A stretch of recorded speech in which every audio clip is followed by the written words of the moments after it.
Des regrets, voilà, je crois que c'est le maître mot à l'issue de ce match entre Saint-Etienne et Nîmes. Les deux équipes se sont séparées sur le score de 2 buts partout. Les Stéphanois auraient dû gagner ce match, je vous le dis comme je le pense. C'est vraiment un match qui laisse beaucoup de regrets parce qu'avec la physionomie du match, on voit que les Stéphanois se sont créés de multiples occasions. Bien sûr, on va y revenir dans quelques instants dans le débrief du match et puis on abordera également dans une autre partie de cette vidéo tout l'aspect offensif de l'AS Saint-Etienne et ce manque de réalisme qui devient maintenant un vrai problème. Vous êtes bien sur Carton Rouge TV, la chaîne des supporters de l'ASS. Merci de votre fidélité.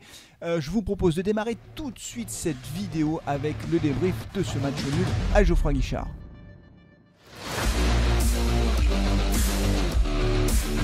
Les Stéphanois ont donc concédé un nouveau match nul à domicile et face à Nîmes, une petite équipe du championnat de France de Ligue 1, une équipe qui joue le maintien, qui joue sa survie en Ligue 1 quasiment à chaque journée. Et pourtant, tout avait bien commencé pour l'AS Saint-Etienne qui a ouvert le score dès la 8e minute sur un corner. Mais oui, on a marqué sur coup de pied arrêté. Un corner très bien tiré par Riyad Boudbouz et à la tombée, le sergent Moukoudi qui marque son premier but sous le maillot de l'AS Saint-Etienne. Moukoudi qui reprend ce ballon de la tête, il est tout seul, grosse erreur de marquage de la défense nîmoise. Et donc tout démarre bien pour les Verts qui ouvrent le score. Hélas, mille fois hélas, les Verts retombent un peu dans leur travers puisque dans la foulée, les Stéphanois, les Nîmois vont égaliser dès la 14e minute de jeu. C'est Alain Vie qui va récupérer un ballon.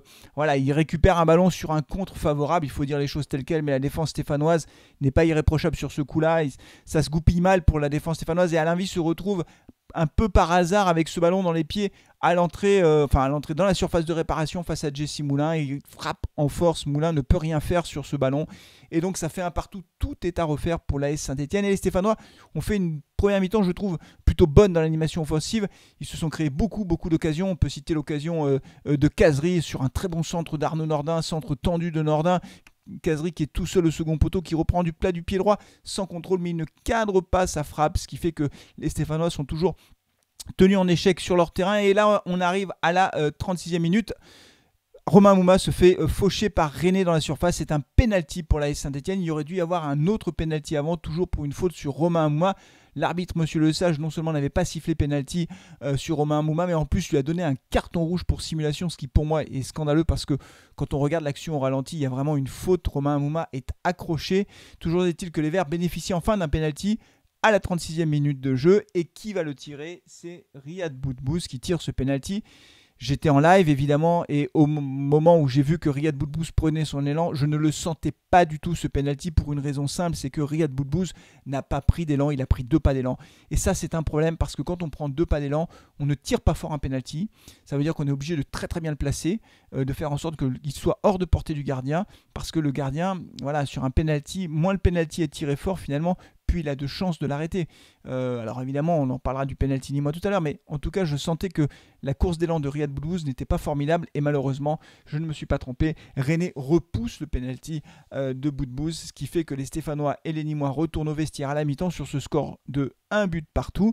La deuxième mi-temps redémarre tambour battant. Alors j'ai oublié de vous dire, mais on repart la deuxième mi-temps sans Wabi Kazri qui s'est blessé aux deux adducteurs au cours de cette première mi-temps, qui a donc été remplacé par Adil Aouchiche qui a fait son entrée sur le terrain dès la première mi-temps. Et la catastrophe, penalty à la 56e minute de jeu, Harold Moukoudi fait une faute. Alors j'ai vu les commentaires, penalty inexistant disent certains.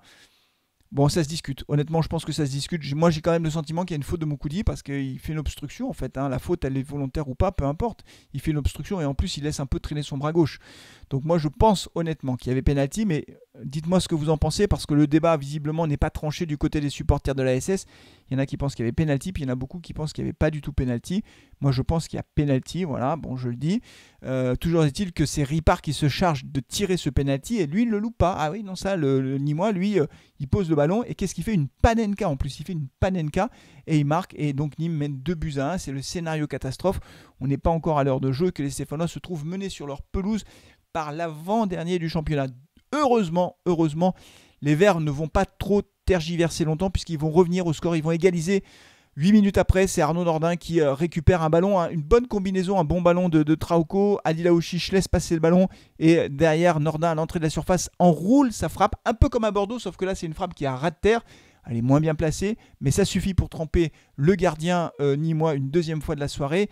René qui va chercher le ballon au fond des filets. Ça fait 2 partout pour l'AS Saint-Etienne. Et là, je reprends espoir, franchement, et je pense que vous avez été tous dans le même cas de figure, c'est-à-dire qu'on se dit que les Verts ont 30 minutes pour marquer le 3e but qui leur permettrait de s'imposer à domicile. Et on s'attend à ce que les Verts poussent. Il y a eu beaucoup de changements côté stéphanois.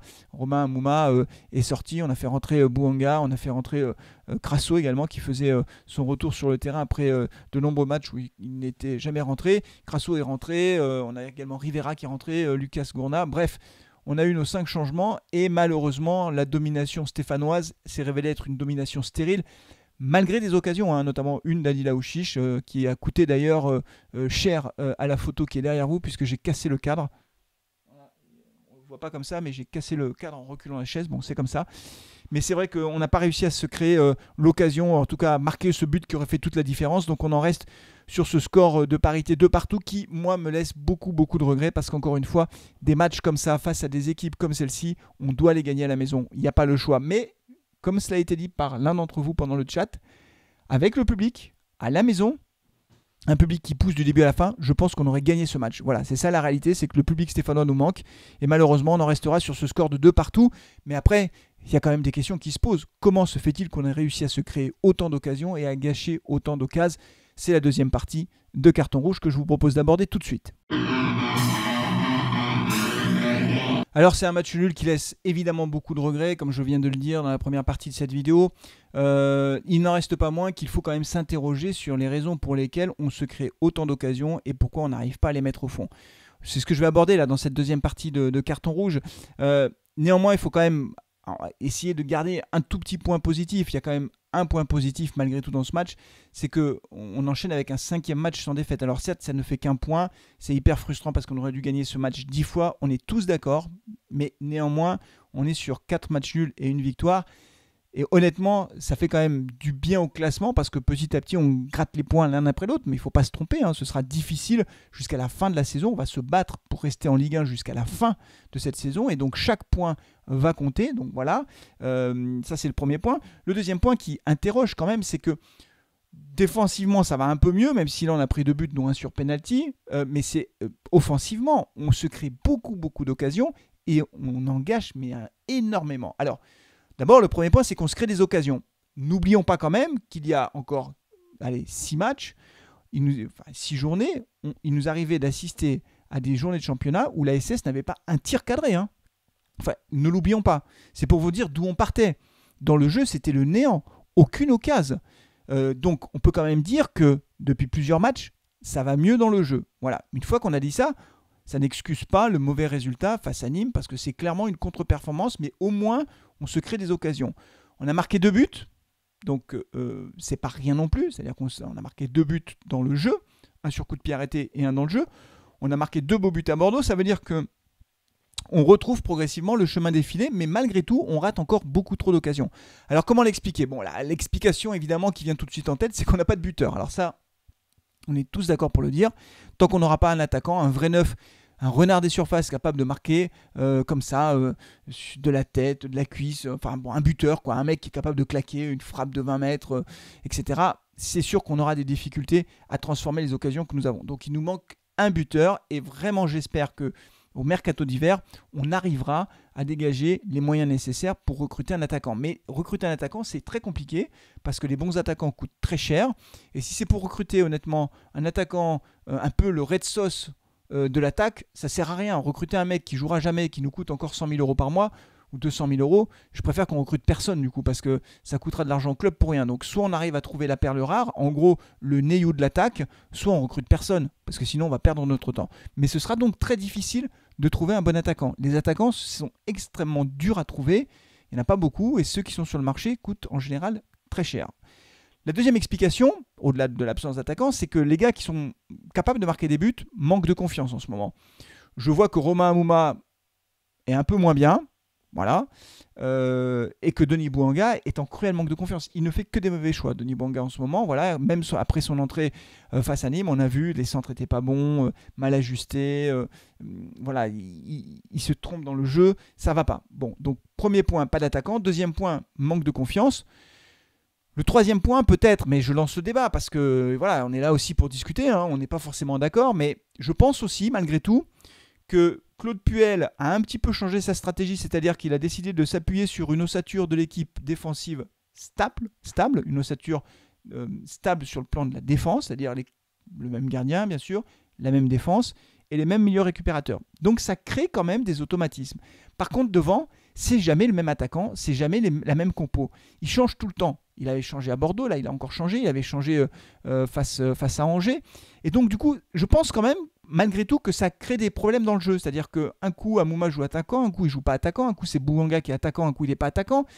Je ne crois pas que non plus ce soit les meilleures conditions. Déjà que certains joueurs manquent de confiance. Si en plus on les change de place à chaque match, face à Bordeaux c'est Bouanga qui jouait devant, là il est rentré, il jouait à gauche, après Amouma, enfin c'est difficile à suivre.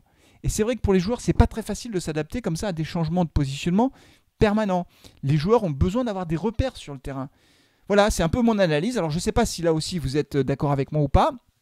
Dites-moi ce que vous en pensez. Donc je vous résume les 3 points qui, à mon sens, expliquent au moins en partie pourquoi on manque d'efficacité, pourquoi on rate autant d'occasions. 1, on n'a pas d'attaquant. 2, il y a des gars qui manquent de confiance. Et 3, il y a des compos qui changent en permanence et donc les gars ont du mal à trouver leurs automatismes, du mal à trouver leurs repères offensivement. Ce qui est bizarre, c'est que ça marche défensivement et que donc Claude Puel voit que ça marche. Quand on laisse les gars sur le terrain, ils ont l'habitude de jouer ensemble. Et malgré tout, devant, il ne fait pas pareil. Donc je ne comprends pas pourquoi. On va voir ce qui se passe face à Monaco. Évidemment, on verra s'il reconduit l'équipe ou pas. Là, il avait fait 2 changements quand même par rapport à Bordeaux. Il avait mis Kazri et Amouma à la place de Aouchiche et de Bouanga. Donc on verra ce qu'il fait face à Monaco, mais je pense qu'il y a besoin d'un peu plus de stabilité. Il y en a un qui justement l'a trouvé cette stabilité, et c'est la 3e partie de carton rouge. C'est la partie spéciale Miguel Trauco. Eh oui, allez, Trauco, on en parle tout de suite et on lui dédie cette 3e partie. Allez, on ouvre la 3e et dernière partie de carton rouge, le débrief, et on consacre cette partie à un défenseur qui vraiment me fait plaisir. Je veux bien sûr parler de Miguel Trauco. Miguel Trauco, je vous rappelle que c'est un défenseur latéral, péruvien, international péruvien. Il a 50 sélections au compteur et il a enfin réussi à s'imposer à l'AS Saint-Etienne. Ça me fait extrêmement plaisir parce que c'était pas gagné. Souvenez-vous, il est arrivé l'année dernière et forcément il a eu du mal à s'imposer parce que, pour plein de raisons je pense, on va y revenir dans quelques instants, mais toujours est-il qu'aujourd'hui on peut dire que Miguel Trauco est déjà un titulaire indiscutable de la défense stéphanoise. Alors déjà avec ce point, est-ce que vous êtes d'accord? Voilà, parce que si vous n'êtes pas d'accord, déjà ça pose un problème, c'est-à-dire qu'on a une divergence de vue majeure. Pour moi, notre défenseur latéral gauche, c'est Trauco. Premier point. Le deuxième point, c'est qu'il arrive enfin au niveau auquel je m'attendais en fait. Quand il est arrivé, j'étais assez optimiste. J'avais sous-estimé, pour tout vous dire, le temps d'adaptation qui est nécessaire pour les Sud-Américains. Quand un Sud-Américain arrive en Europe, il lui faut du temps pour s'adapter parce que les modes de vie sont différents, parce que le jeu est différent, parce que voilà, c'est compliqué. Il faut imaginer ce changement culturel que ça représente. Vous arrivez dans un pays qui n'est pas le vôtre, une langue qui n'est pas la vôtre, une culture qui n'est pas la vôtre, un foot qui n'est pas le même. Malgré tout, c'est pas le même foot qu'en Amérique du Sud. Et il faut s'adapter, il faut s'intégrer. C'est super dur. Vous arrivez avec votre famille, mais vous êtes loin de tout. Et en plus, c'est pas le pays d'à côté, hein, c'est à l'autre bout du monde. Donc vous n'y allez pas tout le temps. Donc il ne faut pas sous-estimer ce point. Franchement, je pense qu'une saison, c'est le minimum qu'il faut à un joueur sud-américain pour pouvoir s'adapter à son nouveau cadre de vie. Donc il a eu cette saison. Il faut se souvenir que Claude Puel n'en voulait pas. Il faut partir maintenant, monsieur Miguel Trauco. Si on avait eu une offre intéressante, on l'aurait laissé partir pour rien du tout. Encore une fois, ça aurait été dramatique.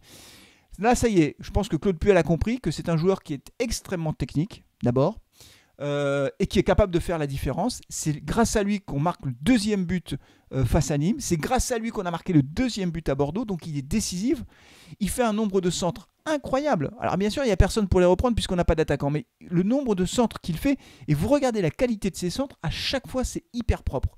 Franchement, c'est un joueur qui techniquement est très bon, qui joue juste, qui joue propre et qui défensivement a progressé. Je crois que c'est là qu'il a le plus progressé sur ces 6 derniers mois, et c'est pour ça aussi je pense qu'il y a un peu une différence dans le jeu entre l'Amérique du Sud, le foot sud-américain et le foot européen. Je pense que le foot européen sur le plan défensif est beaucoup plus exigeant, beaucoup plus rigoureux.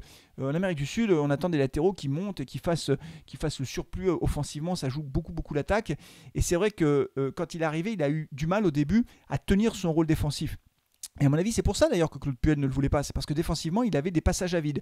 Là, il s'est repositionné. C'est-à-dire qu'on voit bien qu'il est certainement un petit peu moins haut qu'au début. Il reste un peu plus en retrait pour tenir son rôle défensif. Ça ne l'empêche pas de monter, ça ne l'empêche pas de centrer. Mais sur le plan défensif, il a compris que, bah oui, on avait besoin de plus de rigueur derrière de sa part pour pouvoir tenir son poste de latéral gauche. Aujourd'hui, je pense que Miguel Trocco est un maillon fort de l'équipe stéphanoise, un peu à l'image de Neyou dans l'entrejeu.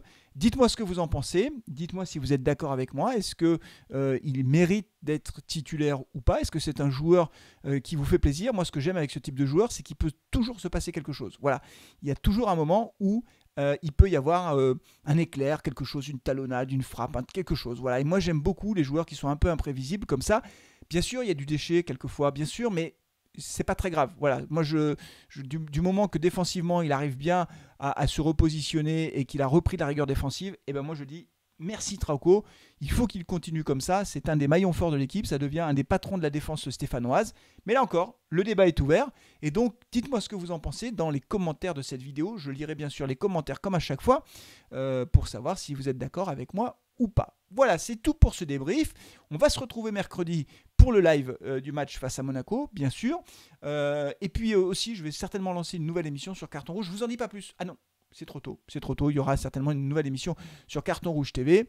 On n'en dit pas plus. Vous en saurez d'ici la fin de l'année un petit peu plus. Et puis voilà, n'oubliez pas alors de vous abonner, bien sûr, si ce n'est pas déjà fait. Appuyez sur la notification. N'oubliez pas de liker la vidéo. On a battu notre record en live, plus de 500 likes. Donc merci beaucoup pour votre fidélité. Merci aussi à toutes celles et tous ceux qui soutiennent la chaîne pendant les lives. Merci beaucoup, ça fait extrêmement plaisir. Ça m'encourage à poursuivre avec tous les amis de Carton Rouge TV qu'on retrouvera donc mercredi normalement sur le plateau du studio Arverne. On essaiera de commenter le match en live, le déplacement à Monaco, en espérant un bon résultat des Verts. Voilà, d'ici à mercredi, prenez soin de vous, prenez soin de vos proches, bien sûr, faites attention, profitez bien des fêtes de fin d'année, mais on aura l'occasion de vous le dire mercredi. Et je vous dis à mercredi, et allez les Verts bien sûr. Ciao.